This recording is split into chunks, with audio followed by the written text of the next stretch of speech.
So, welcome to the last session of today, but also of the conference. It's going to be about formal methods, complexity, and game theory. And the first talk is a regular talk. It will be given by Tomoyuki Yamakami about the impact of unary numerical representations on complexity classes. Okay, thank you. Thank you very much. So this is an outline of my talk. Well, this is a talk all about unary representation of input integers. I'm going to explain why we need the unary representation, and in this work, I'm going to develop some sort of coherent discussion on the computational complexity of the combinatorial problems associated with the unary for input integers. And here, I discovered several problems that they are very nice, and I found the reasonable upper and lower bounds on those computational complexity of those problems. Okay, so I start with the historical background. Cook and Levin in the early 70s, and they discovered the notion of the NP-complete problems. All of you know this historical fact, right? Since then, there are tons of NP-complete problems have been discovered and also reported regularly in every year. Right? And many of those problems are associated with the inputs, say the integer input. So the input includes some sort of the integers inside. And also, to solve the problem, you actually need some sort of integer manipulations, also like addition or multiplication or subtraction or division or all the kind of things. And the typical problems associated with integer inputs are, for example, the knapsack problem and the subset sum problem, and also the linear programming problems. Those problems use the integer input. So I use the notation of capital N and N plus to denote the sets of the natural numbers for here and positive integers for N plus. And the bracket notation is the integer subset from 1 up to N. And the main discussion of this talk is the unary representation. So we will use a unary string. The most reason I use 1 to represent the single singleton alphabet. Here, for given positive integer a, I write 1 to the a, so that a repetition of letter 1. And so this is the unary representation of A. This is completely different from the binary representation of A. And for some reason, I call this number unary form integer, right? This refers to A. Okay, if you have several positive integers, then I write in this way to represent the multiple positive integers. Unary representation of positive integers. But in technically speaking, this is actually expressed in this form when this is given as the input to the machine. So the machine reads from left to right to right to left, and depending on the head moves, right? And they actually recognize A1, A2 by just simply reading how many ones there. And also, oops, I can't really, oh my god. Yeah, there are some words actually appearing here. Okay, so this this symbol is a separator.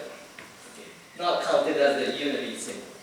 Okay, the most input integers, integer inputs are actually represented in binary forms. Whenever you actually talk to in programs, right?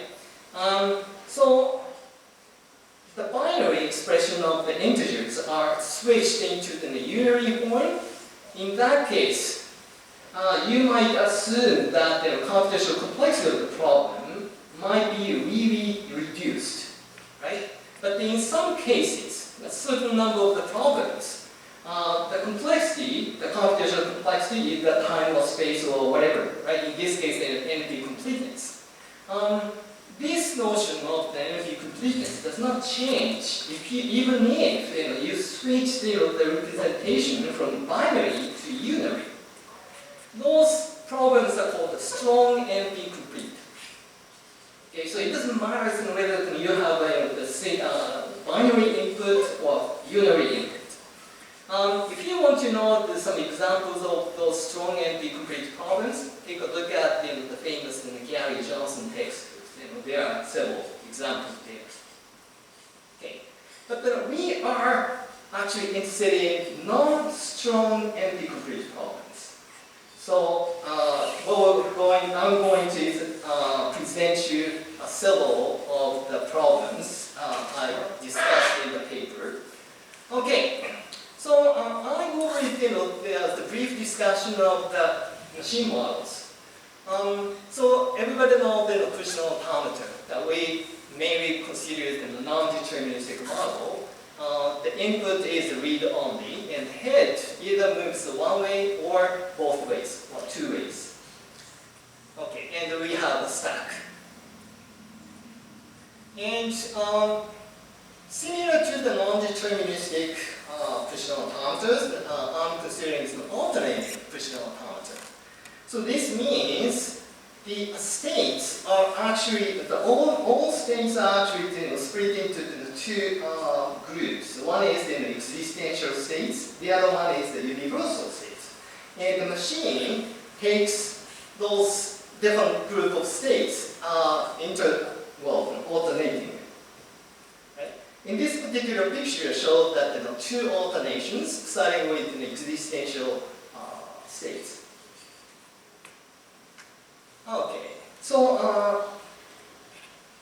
the term is I'm not quite sure how many people are really familiar with terms. The term means that if you look at the push automata, right, the stack height of the stack goes up and down, right? For example, in this case, it go up and down and go up and down, right? So in this particular ups and down is called the term. So in this particular scenario, we have two terms. So this notion was introduced by Ginsberg and Spanier in 1966, a long time ago. Okay, and also we can consider the counter. Counter is a special kind of stack using only one symbol, except the bottom one. Okay, so we use the abbreviation like this one, the green written words, right? 1MCTA. So that's the one-way, non-deterministic, counter, automata. You just understand the whole entire thing in this way. So everything is kind of the same, right? Two-way, non-deterministic, push-down, counter, automata. So you can attach the counter to finite automata or push-down automata. Okay, and also you can add multiple counters to one single machine. So with those machine models, we introduce the complexity classes. Those are the complexity classes based on those machine models. For example, the first one is 1NKCA, the one-way, non-deterministic. So 1 means one way, 2 means two-way, and N means non-deterministic. KCA means the K-counter machine. So you understand the whole bunch of things accordingly. This one is a little bit different. one-way alternating K alternation starting with the sigma state and push down and counter power. The last one is 1T means one term, so they only make one term. Okay, so this is the picture of the complexity classes I just discussed. Those are actually coming in here, and NP here, and the regular language here, and a whole bunch of the complexity class situated in between the P and regular languages. And NL is exactly characterized as two-way non-deterministic full counter or counter. Log CFL is similar, but push down or counter. We will discuss two different kinds of reductions based on the log space computation. So first I have to explain about log space computable functions. Function is called computable in log space, or log space computable. If we have a deterministic Turing machine that takes x as an input and produces the value of f of x in polynomial time using logarithmic space. And FL stands for the collection of all those functions computable in log space. Okay, so now the time for introducing the reducibilities. This is the standard minimum reduction. So you have a map from x to f of x, and the acceptance condition is equivalent between L and K. Right? So that's a standard definition of the minimum reduction. Another one, probably some of you may not be not familiar with this particular reduction. That is called truth table reduction. The truth table reduction is very simple. We have a mapping F. Log space computable function produce a string, series of strings from y1 up to y sub k from x. Then we evaluate the value of y1 up to y sub k according to this characteristic function. Right? And then we have the binary, the bit values here, either 0, 0, 1. The E decide whether those series of bits are mapping into 1 or 0. Right? In particular, K is 1 and E is the identity function, then the truth table reduction is exactly the same as minimum reduction. So in that sense, the minimum reduction implies the truth table reduction, but not the other way around. Okay, so that's it for the definition of a whole bunch of things. Now that I'm going to introduce the problems and also explain about the computational complexity.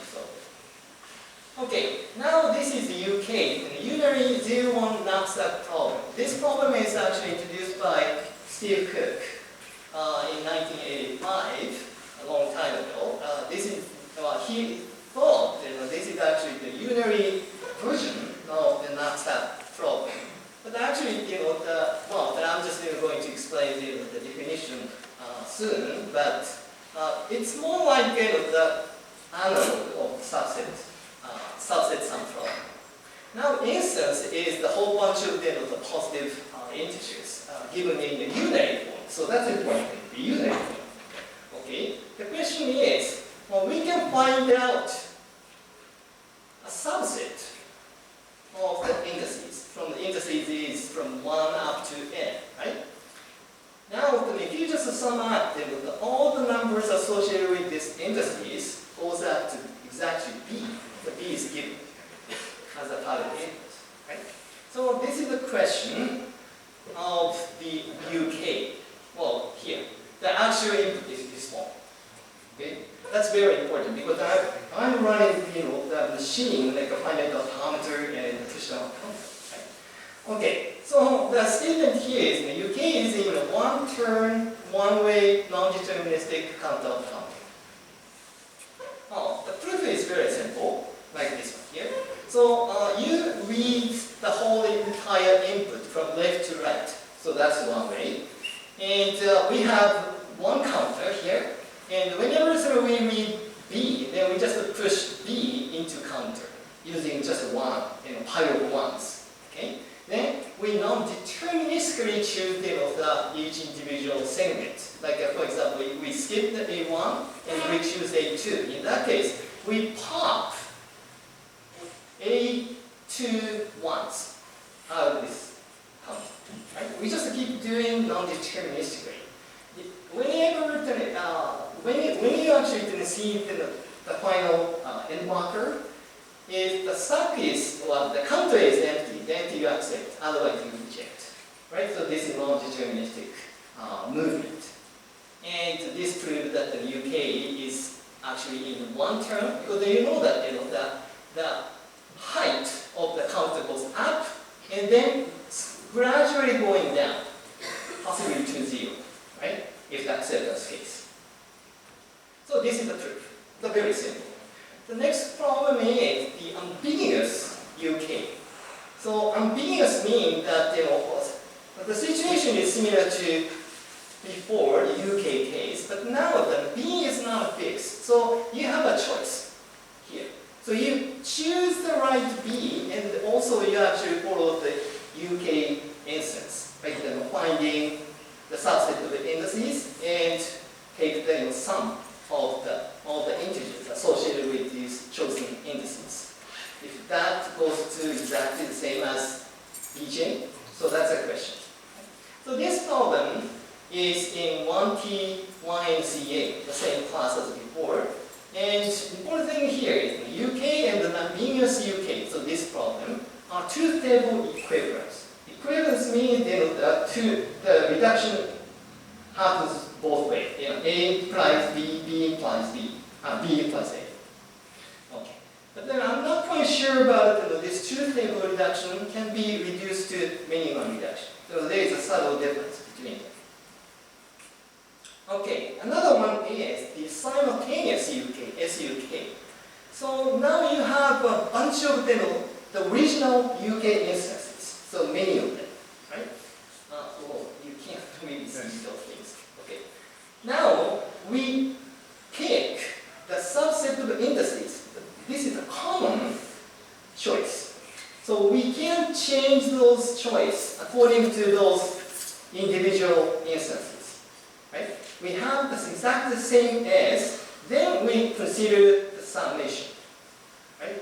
That goes to B1 or that goes to B something N. So those are actually given in the part of the instances. So this question is the simultaneous. Why simultaneous? Because we actually use the common S, the same S for all the instances. So this problem is a slightly more complex. 1T, one similar to PDCA. PD is the push down, right? I'm not quite sure whether this belongs to NL or not. Another one is called shift UK. So this was Yellen introduced this notion, this problem, and proved that this problem is NL complete. So notation here means a little bit more extension of the unary notation. So 1 to the Q, 1 to the S. So this is a pair. So this pair represents the number Q times 2 to the S, right? So we have a whole bunch of zeros, and then we multiply Q. The Q appeared here, and the S, the size of zeros, is actually appearing unary form. Okay? So this specific type of numbers. The situation is exactly the same as in the UK. So we have to find out the subset of the indices that actually the sum of the numbers matches the given criteria. So this problem is NL complete. And also we can think about shift ambiguous UK and then shift something, right? So you can always actually consider the shift operation here. So shift UK and the shift ambiguous UK, those problems are actually the minimum equivalent.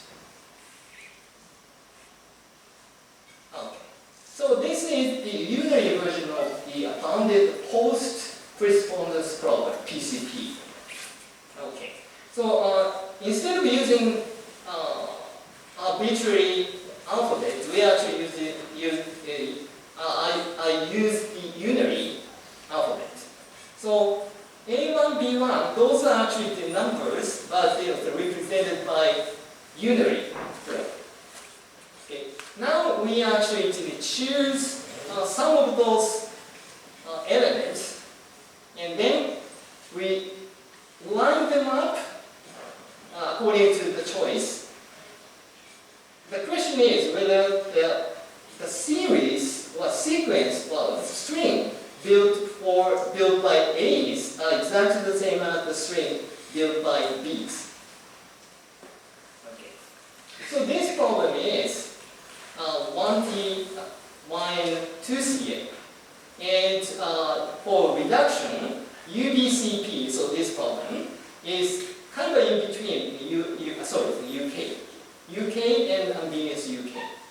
So this gives the result like this. The UK and the UBCP are truth-table equivalent. But I'm not quite sure about the minimum equivalence. Okay.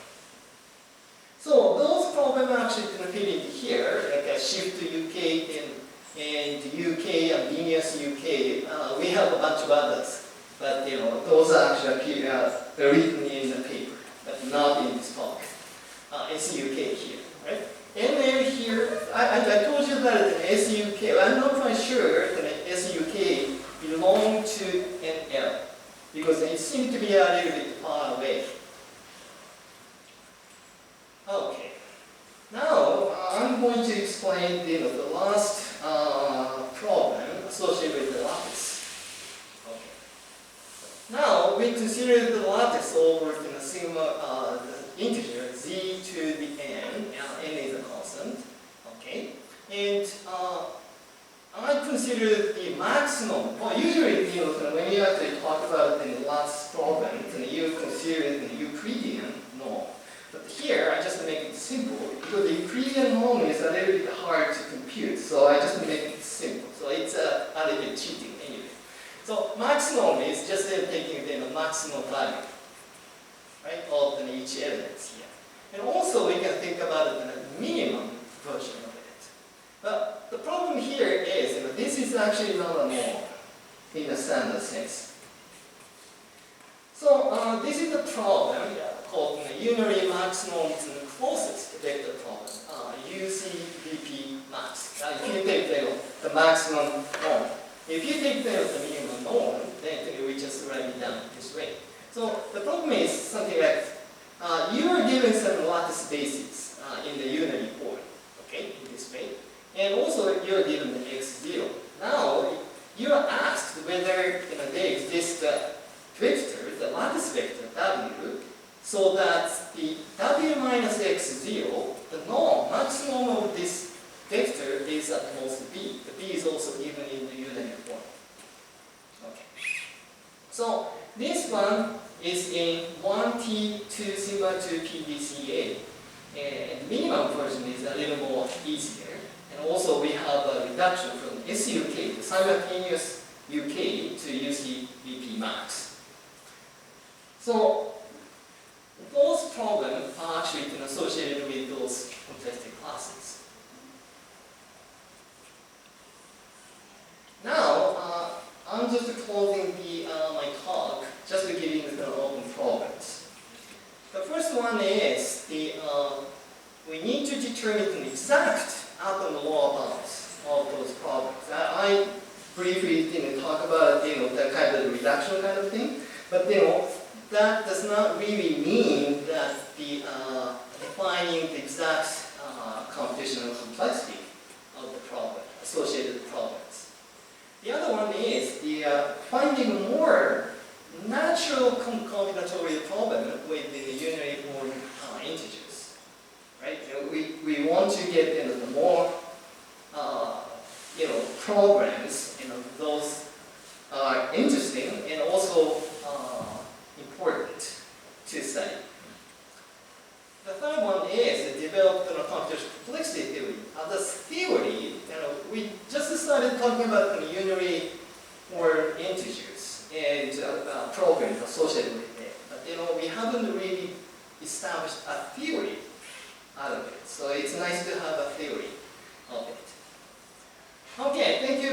much for listening, and I'm really happy to take your question.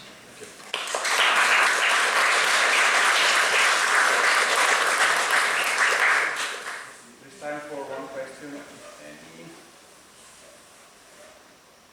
I have like a quick one.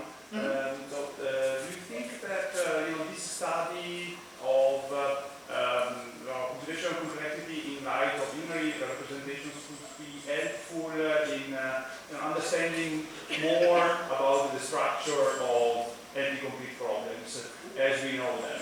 So, because some of them, when you switch to unary representation, they stay anti-complete. Some others they don't. But from the point of view of traditional complexity, they are all equivalent. So, can you elaborate on that? Well, this is just the beginning of the research, so that I can't really go into the detail, or I do not have really specific insight of the structure. But generally speaking, if you think about unary form integers or unary form numbers, right? Then because you can actually kind of express it in the binary in a logarithmic for this small space, right? So that helps in some way, but not all the way. Not all the time. So that's the kind of a tricky part. So I really want to draw the line where the unary representation helps and the unary representation doesn't. Sorry that I didn't answer your question. I think this was my guess, and you confirmed that. Thank you. Thank you very much.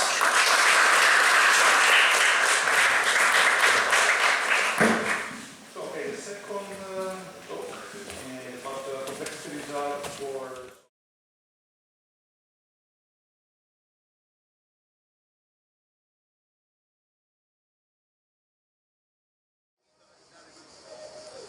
Hi, good morning. It's about, I think, close to 10:30 in the morning. I'm staying in Palermo, Sicily, Italy, and I'm going to give a talk this afternoon. The first one just after the lunch time. And so this is a conference called ICTCS, the Italian conference on theoretical computer science in 2023. And people are actually taking a coffee break over there. And I was preparing my slides. Well, because I was not quite sure. I haven't really I didn't do any practice or rehearsal yet, so I tried to read through all the slides and to try to kind of explain what they are, kind of thing. So, but anyway, so wish me luck.